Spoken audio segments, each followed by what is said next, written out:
Hello, et bienvenue les amis, salut, c'est Sébastien sur Actualia, en YouTube, et www.actualia.fr. Alors aujourd'hui, sur la chaîne de multimédia Actualia Tech, on va vous parler de Linux, on va vous parler de Fedora Linux 42, qui est désormais disponible, donc en version bêta publique. Vous allez directement sur le site de Fedora, et donc dans la rubrique Download, vous cochez tout simplement, bêta, et vous aurez, la Fedora Linux 42 version Workstation GNOME. Donc, qui offre aux utilisateurs l'opportunité de tester donc les dernières innovations avant la sortie officielle prévue pour avril ou mai. Avril ou mai. Normalement, Monsieur Ubuntu, donc va sortir sa dernière version d'Ubuntu fin avril. Et là, on nous dit peut-être au mois d'avril, peut-être au mois de mai. Mais Fedora a toujours eu des fois, parfois, un petit cran de retard. Mais bon, il la sort quand même. C'est l'essentiel.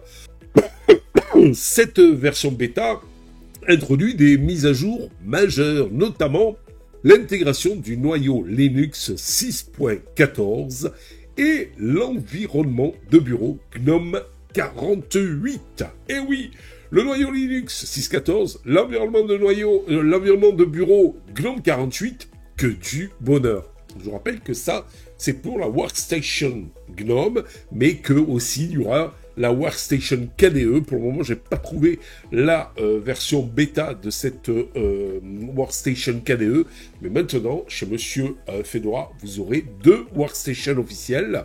Vous aurez la GNOME et la KDE, et bien sûr après tous les spins pour Cinnamon et autres. Parlons du noyau 6.14 donc et de GNOME 48 sur cette fameuse Fedora 42. Le noyau Linux 6.14 apporte des améliorations en matière de performance et de sécurité. Il assure une meilleure stabilité et une compatibilité accrue avec les matériels récents. Et ça, c'est fait pour nous faire plaisir.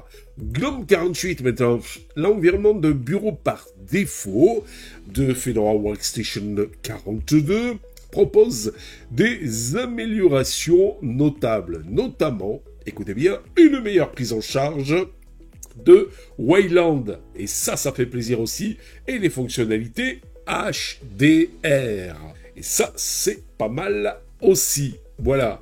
Promotion de KDE Plasma Desktop. Je vous en ai parlé tout à l'heure.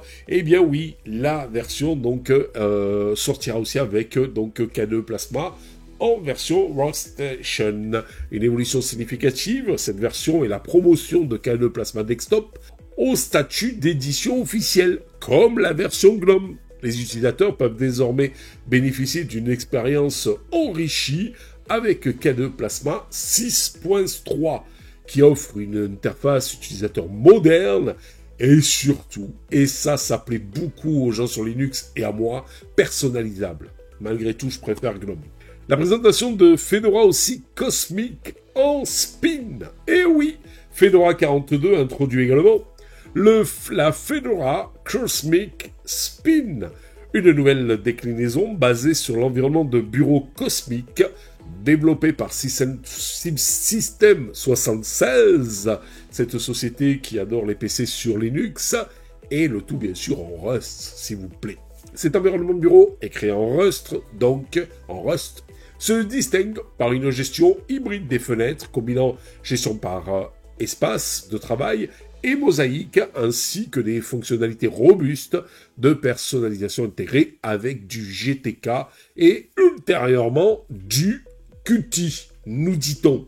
Les nouveautés de l'installateur Anaconda. Et oui, il y a un nouveau installateur, c'est plus le vieillissant installateur d'avant. L'installateur Anaconda a subi des modifications notables avec l'introduction d'une nouvelle interface web par défaut, pour Fedora Workstation. C'est pas cool la vie?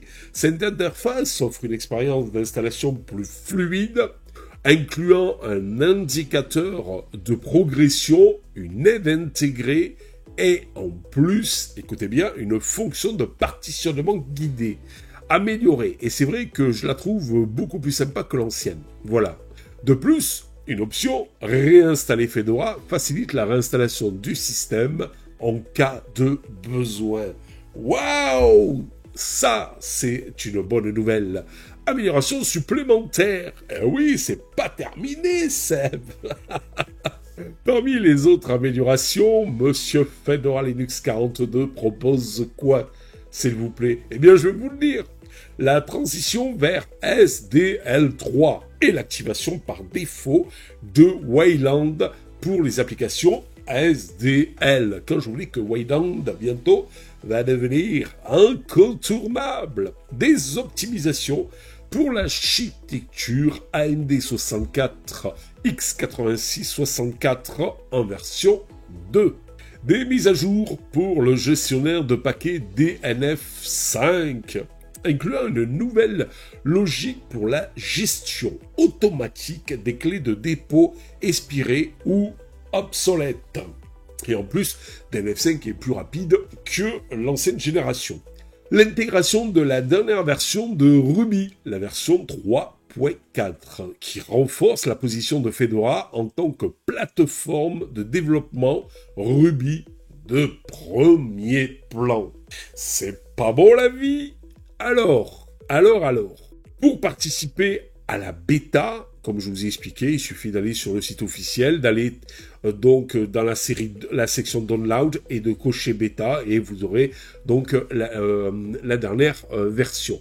Les utilisateurs sont encouragés à tester cette version bêta et à fournir des retours pour améliorer tout simplement la version finale qui devrait sortir, comme on vous l'a dit, fin avril ou début mai de cette année 2025. Il est important de noter que cette version préliminaire peut présenter des instabilités et n'est pas recommandée, bien sûr, pour une utilisation en production. Et en plus, ça rime. Les images ISO de Fedora Linux 42 Beta sont disponibles en téléchargement sur le site officiel des projets Fedora.